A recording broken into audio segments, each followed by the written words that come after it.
The bricks on Grant Street are in the news today as workers smooth out some rough spots. The resurfacing is causing some traffic headaches, though.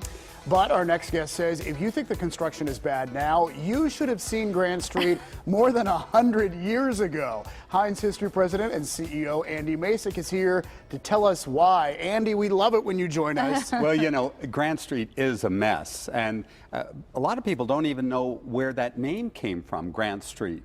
It's really named not for U.S. President U.S. Grant, the Civil War hero, but for Major James Grant, who during the French and Indian War brought his Highlanders with bagpipes playing and drums beating to the gates of Fort Duquesne, where they were nearly wiped out by the French and Indians. And Major Grant, on the right here, was captured, and he blamed the whole affair on the American colonial troops. He said, my kilt-wearing, bagpipe-playing Scotsmen, they were brave and bold, but the Americans let them down. So he fought us during the American Revolution. And we repaid him by naming a street after him? Yeah, what is that about? I don't get it. Yeah, you name streets after heroes, and here's a guy who lost a battle and hated Americans. And pointed the finger at somebody else. I know it. Maybe we should rename Grant Street Masich Street.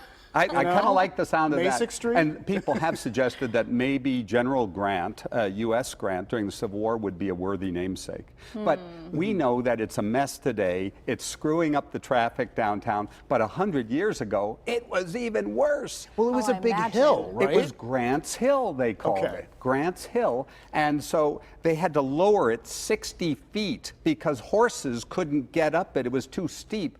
So you can see how steep in the early images it was.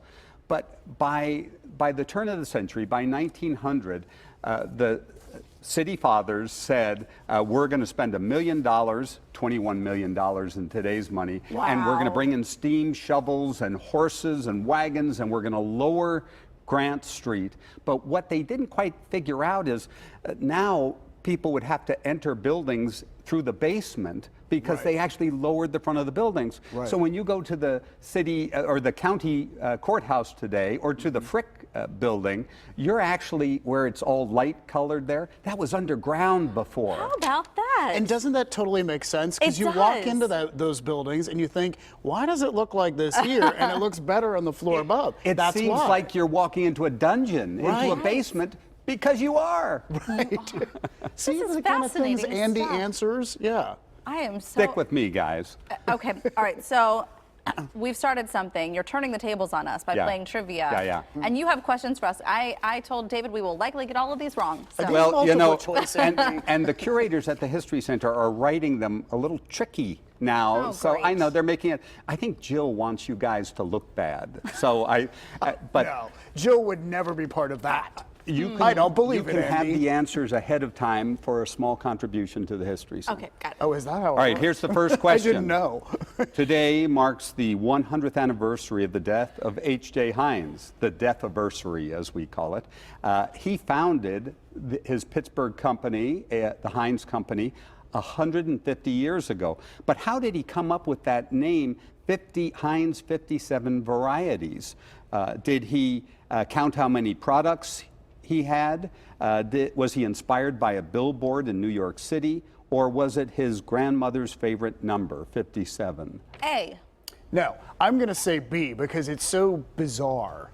Well, I think you're both right, because he did count up the number of products he had, but then he realized he had more than 57, but he liked the sound of 57. He had seen a billboard in New York City that said 21 styles of shoes. And he said, wow, that's impressive, 21 styles of shoes. I wonder how many products I have. And he started counting it up on an envelope, and 57 it just looks so good. Okay. See, all right, so you both get that right. Peas and carrots, you and I. Okay. Number 2, what amazing feat did Pirates legend Roberto Clemente achieve at Forbes Field in 1956 against the Chicago Cubs? Did he win the game with a walk-off inside the park grand slam? Did he steal 3 bases in one game? Or did he hit 4 home runs? What do you think? A. I'm going to say A too. I'm going to say A too. I was going to go with all of the above, but I'm going to go with A. Wait, is that? I think you'd be right. Okay. It's so wacky, it's so bizarre, it's never happened again in Major League Baseball history. The bases were loaded, they were down 5-8, bottom of the 9th inning. Roberto comes up, whacks one way out into center field, but it doesn't go over the fence. The Cubs are scrambling for the ball, they're overthrowing. Roberto's going around like a dervish around the bases. All the Pirates score inside the park, grand slam, home run. Never happened again. Andy was there for that. Don't you think? The way he does his play-by-play, yes. I'm still excited about it. We don't have much time, but give us the last question. The last question is, during the Cold War, the United States wanted to stop A, the plague, B, the Axis powers, and C, communism. I would say C. C, communism. Well, there's an exhibit about this at the History Center right now, but I wanted to say, happy birthday, we love you. Happy birthday, and may all your dreams come true. Aww. When you blow out the candles, one light stays aglow. It's the love light in your eye, where'er you go. Oh, man. Happy I feel birthday. special. Happy birthday. Well done, Andy Masich. Such a good singer, Oh. too.